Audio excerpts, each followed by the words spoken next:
Hi guys, welcome back to another video. இன்னைக்கு இந்த வீடியோவில் நம்ம பார்க்க போகிற மூவி 2022 ஒரு ஹாரர் மூவியாக ரிலீஸ் ஆன தி ஃபனரல் ஹோம் அப்படிங்கிற ஒரு ஹாரர் எலிமெண்டான படம். ஆக்சுவலி படத்தோட கதை எப்படின்னா, ஹஸ்பண்ட் அண்ட் ஒய்ஃப், ஒரு குழந்தை, அதாவது ஸ்டெப் ஃபாதர், அவங்க அம்மா 2வது கல்யாணம் பண்ணியிருக்காங்க. இவங்க 3 பேரும் ஒரு வீட்டில் வாழ்ந்துட்டு இருக்காங்க. அந்த வீட்டுக்குள்ள இறந்து போன பல பாடிஸ் அண்ட் ஆவிகள்லாம் இருக்கு அப்படின்னு நமக்கு காமிக்கப்படுது. இந்த ஆவிகளோடலாம் இவங்க ஏதோ பேச்சுவார்த்தை நடத்திட்டு இருக்காங்க. ஏன் வச்சிருக்காங்க, எதுக்கு, ஒரு அளவு நமக்கு தெரியல. ஒரு கட்டத்துல அந்த வீட்டுக்குள்ள இருக்க ஒரு ஆவி இவங்க எல்லாரையுமே கொல்லணும் அப்படின்னு வருது. அவங்க அதை காப்பாத்துறதுக்காக இந்த மந்திரிச்சு ப்ரீஸ்ட் இருக்காங்களா, அந்த ப்ரீஸ்ட்டை கூப்பிடுறாங்க.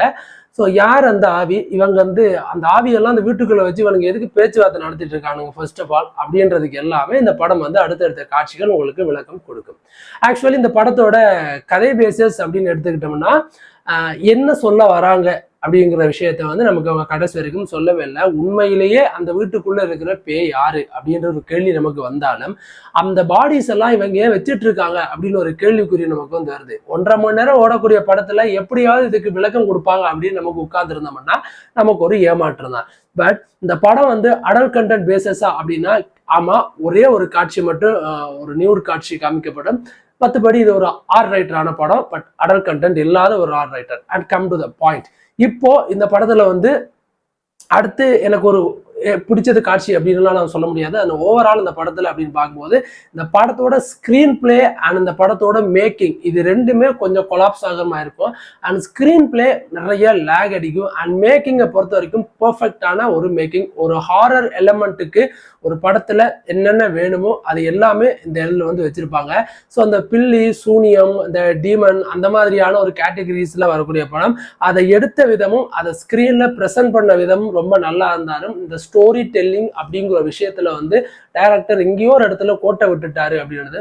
உண்மையிலேயே அந்த பேய் யாரு அப்படின்றதுக்கு விளக்கம் நமக்கு கொடுத்தாலும், இந்த செத்து போன பாடிகள் எல்லாமே இவங்க வீட்டுக்குள்ள ஏன் வச்சுக்கிட்டு இருக்காங்க அப்படிங்கிற விளக்கத்தை இவங்க கடைசி வரைக்கும் நமக்கு கொடுக்கவே இல்லை. ஈவன் சொன்ன போனா அந்த படத்தோட கிளைமேக்ஸ் காட்சி ஒரு மாதிரி புரிஞ்சும் புரியாமலும், அறிஞ்சும் அறியாமலும், சொரிஞ்சும் சொரியாமலும் தான் இந்த படத்தோட கிளைமேக்ஸ் காட்சியே நமக்கு வடிவமைச்சு கொடுத்துருப்பாங்க. ஸோ ஓவராலா நீங்க இந்த படம் பார்த்து முடிச்சதுக்கு அப்புறம் ஒரு மிகப்பெரிய குழப்பம் நம்ம மனசுல வரும். இந்த படம் என்ன சொல்ல வருது, இந்த படத்தோட கிளைமேக்ஸ் காட்சியில என்னதான் சொல்றாங்க அப்படிங்கிற ஒரு ஏக்கம், அப்படிங்கிற ஒரு தாக்கம் நமக்கு இந்த படம் பார்த்து முடிச்சதுமே இருந்துச்சு. அண்ட் மற்றபடி இந்த படத்துல குறை அப்படின்னு நான் எதுவுமே சொல்ல மாட்டேன்.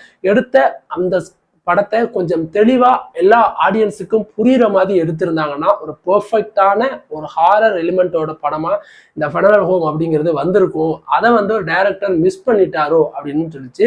அண்ட் படத்துல நடிச்ச எல்லாருமே ஒரு மாதிரி பில்லி சூனியை வச்சு செய்வனை செஞ்சு சூனியா செஞ்ச மாதிரியே தான் எல்லாரும் நடிக்கிறானுங்க. அண்ட் ஈவன் இந்த படத்துல மொத்தமே 6 கேரக்டர் தான் நமக்கு காமிக்கப்படுது. ஒரு வீடு, அந்த வீட்டுக்குள்ள இருக்க 6 கேரக்டர், அதுக்குள்ளேயே படத்தை முடிச்சிடுறாங்க. வேற யாருமே அந்த படத்துல காமிக்கப்பட மாட்டாது.